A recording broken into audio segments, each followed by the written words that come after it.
Types के बारे में बात करेंगे और देख लेते हैं। आज हम एक ही टाइप की बात करेंगे, इसके भी अगले वीडियो में आपको दूसरी टाइप मिलेंगी। देखते क्या होता है ऑपरेशन सब। इसमें अपने को नई नई चीज़ जैसे एडिशन, सब्ट्रैक्शन, मल्टीप्लिकेशन करके कुछ नया मिलता है। In operation of set we perform with the pair of set, मतलब हम दो अलग अलग पेयर के साथ लगा के to get an other number, दूसरा नंबर गेन कर लेते हैं। क्या होता है, we perform on two sets give rise to another set, दो सेट के साथ परफॉर्म करते हैं और एक दूसरा सेट निकालते हैं। जैसे मान लीजिए हमने क्या लिया कि अगर मैंने 5 और 13 को प्लस किया, 5 और 13 को प्लस करने के बाद अपने को क्या मिलता, 18। तो ये अपना सेट क्या हो गया, अपना ये हो गया न्यू सेट। तो ये होता है अपना ऑपरेशन। जैसे मान लीजिए मैंने 5 और मल्टीप्लिकेशन ऑफ 13 कर दिया, जब 5 से 13 को मल्टीप्लाई किया तो क्या आता, 65। ये क्या हुआ अपना न्यू सेट। तो ऑपरेशन से ऑफ सेट यही बोलता कि अगर हम दो नंबर को या फिर दो सेट को अगर अपन कंक्लूड करते तो एक नया सेट निकल के आता, उसी को हम बोलते ऑपरेशन ऑफ सेट। ये था हमारा ऑपरेशन ऑफ सेट का होता। इसके हम पहले टाइप्स की बात करते, जो है अपना union of set. Union of set क्या होता, तो the union of set A and B is the C which contain all those element which are either in A or in B, either in A or in B and the common element are concluded at one। और जिसमें common element क्या होता उसको हम एक बार conclude कर लेते हैं। जैसे मान लीजिए यूनियन ऑफ सेट की मैंने बात की, तो क्या होता है यूनियन ऑफ सेट के बारे में। मान लीजिए मैंने पर एग्जांपल लिया कि मेरे पास एक एलिमेंट ए था, जिसमें मेरे पास सेट ए था, जिसमें मेरे पास एलिमेंट हैं 2, 4, 6 एंड 8। और दूसरा मैंने एक एलिमेंट कंसिडर किया जो था मेरे पास 6, सेट कंसिडर किया जिसमें मेरे पास 6, 8, 10 और 12 था। तो मुझसे इसने पूछा कि ए यूनियन बी बताना है क्या, ए यूनियन बी निकालने के लिए बोला। तो ए यूनियन बी क्या होता है, मैंने बोला कि मान लीजिए कि मेरे पास यहाँ पे फिगर में देख लेते हैं कि मेरे पास एक सेट था ए, ये मैंने ए कंसिडर किया, तो ये सेट मैंने बी कंसिडर किया। ये ए था, ये बी था, ये अपना क्या है यूनिवर्सल सेट। जो ये पूरा बॉक्स रिक्टेंगल के थ्रू में अपने को दिखाई दे रहा है, ये होता है अपना यूनिवर्सल सेट। अगर मेरे पास उसने बोला कि ए में अपने पास कौन से एलिमेंट हैं, 2 है, 4 है, 6 है और 8 है। और बी में अपने पास कौन से एलिमेंट है, उसने बोला 10 है एंड 12 है। और उसने उसमें कौन कौन से 6 और 8 है। इन जनरली क्या होता है कि हम ए यूनियन बी की बात करें तो हम क्या कंसिडर करते हैं, ए के पूरे सेट को कंसिडर कर लेते हैं, उसके बाद जो बचा बी होता है उसको कंसिडर कर लेते हैं। इसी को हम बोलते हैं ए यूनियन ऑफ बी। जैसे इन केस हमने क्या बोला, उसने हमने डिफिनेशन में पढ़ा था कि हमको ए के सारे एलिमेंट कंसिडर करने हैं और बी के एलिमेंट भी कंसिडर करने हैं, और जो कॉमन एलिमेंट है उसको सिर्फ हमको एक बार कंसिडर करना है। तो अपने पास कॉमन क्या है, 6 और 8। तो हमने क्या किया, अगर मैं ए यूनियन बी लिख दूँ, ए यूनियन, ये अपना क्या सिंबल शो करता है, ये शो करता है अपना यूनियन का सिंबल शो करता है।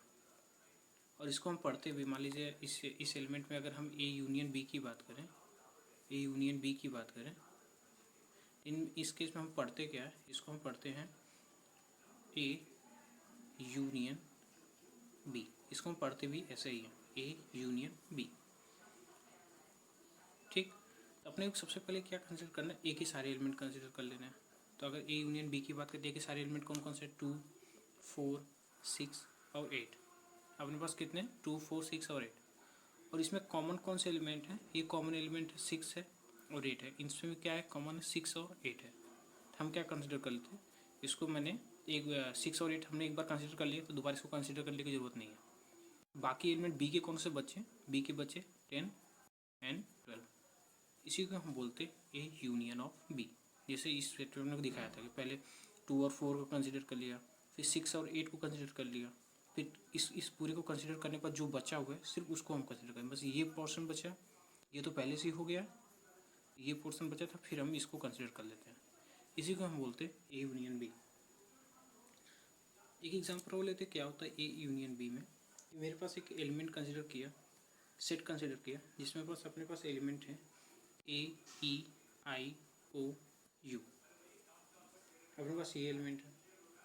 दूसरा एक सेट कंसिडर किया जिसमें अपने पास एलिमेंट गिवन थे, वो थे ए आई और यू, ए आई और यू। तो अपने को इसमें पूछा था, उसने बोला, क्वेश्चन में बोला कि अपने को शो करना है, सो दैट कि A union B is equal to A union B is equal to क्या होना चाहिए ए। अपने को ये क्या करना है, शो करना है। ईजी है। पहले क्या करते हम ए के सारे एलिमेंट लिख लेते। ए यूनियन बी में क्या होता कि सबसे पहले हम ए के सारे एलिमेंट लिखते हैं। तो ए के सारे एलिमेंट कौन से हुआ है, ए ई आई ओ यू। फिर उसके बाद जो बचा हुआ एलिमेंट वो लिखते। इन केस क्या था कि ये एलिमेंट सारे क्या हुए, ए आई और यू, ए आई और यू, इसमें दोनों में मैच कर गए। जब दोनों में मैच कर गए तो ये क्या हो गया, कॉमन हो गया। कॉमन को हम सिर्फ एक ही बार लिखते हैं, तो ये किसके बराबर हो गया, ये बराबर हो गया ए के, क्योंकि बी जो है वो क्या है, सबसेट ऑफ ए। तो बी के सारे एलिमेंट इसमें बिलोंग कर रहे हैं, और ए यूनियन बी की कंडीशन थी कि उसमें सिर्फ जो कॉमन एलिमेंट है उसको हम एक बार लिखते हैं। जो कॉमन एलिमेंट एक बार लिखे तो हमारा क्या आया, ए ई आई ओ यू, ए से मैच कर गया, तो ये क्या हो जाए, इक्वल टू ए हो गया। तो हमने क्या किया यहाँ पे, शो कर दिया इस चीज़ को। ये हुआ अपना ए यूनियन बी। तो in case of A union B क्या होता, in case of A union B के केस में क्या होता कि हम क्या बोलते हैं, अगर मैं इसको सेट बिल्डर फॉर्म में लिखूँ तो क्या हो जाएगा, X such that X which can belongs to A, किससे बिलोंग करना चाहिए, ए से, और एक्स जो होना चाहिए वो बिलोंग करना चाहिए बी से। वो एक्स क्या होना चाहिए, ए से बिलोंग करना चाहिए या फिर बी से बिलोंग करना चाहिए। इसी को हम बोलते हैं ए यूनियन बी। जैसे मैं ए और सिर्फ बी की बात करूँ तो ए और बी क्या हो जाता है, मान लीजिए मैंने एक सेट कंसिडर किया ए, दूसरा सेट कंसिडर किया बी। ये था अपना ए, ये था अपना बी। तो ये क्या शो कर रहे हैं अपने, अगर ये ए यूनियन बी शो कर रहा है, ए यूनियन बी शो कर रहे हैं, तो क्या हो जाएगा, पहले हम ए के सारे एलिमेंट कंसिडर कर लेते हैं। ये ए के सारे एलिमेंट कंसिडर कर लिए, उसके बाद जो ये बचा हुआ एलिमेंट है, कौन से, बी के जो बचे हुए एलिमेंट हैं हम उसको कंसिडर कर लेते हैं। तो ये जो बी का बचा हुआ है उसके बाद उसको हम कंसिडर कर लेते हैं। इसी को हम बोलते हैं ए यूनियन बी। अगर हम इसके ए यूनियन बी की सम प्रॉपर्टीज़ के बारे में बात करते हैं, इसके सब प्रॉपर्टी होते हैं, ऑपरेशन ऑफ यूनियन के सम प्रॉपर्टीज़ होते हैं, उसके बारे में बात कर लेते हैं। Some properties of the operation of union की बात करते हैं। इसकी पहली प्रॉपर्टी होती कि in case of A union B क्या हो जाता है कि वो is equal to B union A के हो जाता है। क्या हो जाता है कि अगर मैं ए यूनियन बी, मान ली ए यूनियन बी के ए कंसिडर कर लिया, अब बी यूनियन ए को कंसिडर किया, तो क्या हो जाएगा, कोई बी यूनियन ए चाहे ए यूनियन बी, दोनों क्या हो जाते हैं, इन केस ऑफ सेम हो जाते हैं। अगर बी को पकड़े या फिर ए को पकड़े, तो बी केस में क्या होगा, पहले बी को पूरा पकड़ लेंगे फिर बाकी इसका ए को पकड़ लेंगे, तो ये दोनों क्या हो जाते हैं, सेम हो जाते हैं। इसीलिए वो A union B is equal to B union C लिखा, बी यूनियन ए लिखा हुआ है। इसको हम, इस प्रॉपर्टी को हम बोलते हैं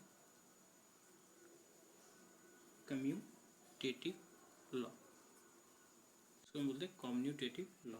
दूसरा है अपनी प्रॉपर्टी कि इन केस ऑफ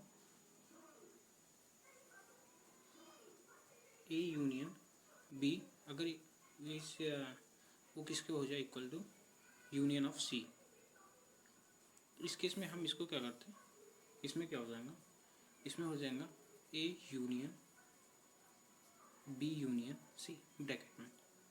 इस प्रॉपर्टी को हम बोलते हैं एसोसिएटिव लॉ। इस प्रॉपर्टी को बोलते हैं एसोसिएटिव लॉ। एसोसिएटिव कैसे इसने बोल दिया कि मान लीजिए मैंने एक यूनिवर्सल सेट कंसिडर किया था, एक यूनिवर्सल सेट कंसिडर किया, वो ये अपना शो करता है ए, ये शो करता बी और ये शो करता सी। सबसे पहले हम ए को कंसिडर करते, ए पूरा भर जाता है, फिर बी को, बी पूरा हो गया, फिर सी को। तो आप देख रहे होंगे कि इन केस में क्या हुआ दोनों में, जैसे हमने सेम ऊपर में ये इक्वल हो गए थे, वैसे हम दोनों कैसे करते तब भी क्या हो जाएंगे। मगर मैं ए यूनियन बी, पहले इन दोनों को पकड़ लेता, फिर सी को पकड़ लेता, तो ये बचा हुआ, तो ये क्या होगा, A union B union C, ये तीनों हो गए। चाहे इसको हम इस तरह लिखें, चाहे ऐसे लिख दें B union C union A, ये क्या हो जाएगा, सब इक्वल ही हुआ, कुछ इसमें अंतर नहीं। इसी को हम प्रॉपर्टी को बोलते हैं एसोसिएटिव लॉ। तीसरी प्रॉपर्टी की बात करते क्या हो जाता है। तीसरी प्रॉपर्टी, अगर ए यूनियन फाई कर लेते हैं तो क्या हो जाता है, ए के बराबर में। फाई का मतलब होता है वो कोई भी एलिमेंट ना हो, कि मान लीजिए मैंने एक एलिमेंट कंसिडर किया ए और एक एलिमेंट कंसिडर किया बी, तो फाई की केस में क्या हो जाता है कि मान लीजिए मैंने बी कंसिडर किया, ये एलिमेंट बी था मेरे पास, तो मैंने ए को जब कंसिडर कर लिया तो बी में कुछ भी नहीं था, बी एलिमेंट क्या था, नन था, नन था, खाली था, तो वो किसके बराबर हो जाएगा, इक्वल टू ए के बराबर में हो जाएगा। तो ये क्या होगा, A union of phi is equal to A. इस प्रॉपर्टी को बोलते हैं हम law of identity, law of identity element phi. अब चौथी प्रॉपर्टी अपनी आती, वो है ए यूनियन ए, जो किसके इक्वल हो जाता है, ए के। अगर वही एलिमेंट सेम है, तो हमने बताया था कि अगर मान लीजिए ए यूनियन ए ही है, तो वो अगर एलिमेंट सेम हो जाते हैं दोनों में, तो क्या हो जाता है, वो इक्वल टू है, क्योंकि हम कॉमन एलिमेंट को कंसिडर नहीं करते। कॉमन एलिमेंट को जब कंसिडर नहीं करते, वो क्या हो जाता है, इक्वल टू ए। इस प्रॉपर्टी को बोलते हैं एडम पोटेंट लॉ, प्रॉपर्टी बोलते हैं एडम पोटेंट लॉ। अपनी पांचवी प्रॉपर्टी है जिसको हम बोलते हैं universal union of A is equal to U. इस प्रॉपर्टी को हम यहीं पे समझ लेते हैं कि इन फिगर अपने को दिया गया था, मान लीजिए यूनिवर्सल था, अगर हम इसको एरिया यूनियन नहीं करते, यूनिवर्सल का तो सारे एलिमेंट कंसिडर कर लेते हैं, तो सिर्फ सारे एलिमेंट कंसिडर कर लेते तो क्या बचा, कुछ भी नहीं बचा। ए भी आ गया, बी भी आ गया, सी भी आ गया, सी भी आ गया, तो बचा क्या, यूनिवर्सल। ये पूरे एलिमेंट को बोलते हैं हम, जब पूरे एलिमेंट को बोलते हैं तो क्या हो जाएगा, इक्वल टू यूनिवर्सल, कुछ भी हो सारे कंसिडर हो तो उसको हम बोलते हैं यूनिवर्सल।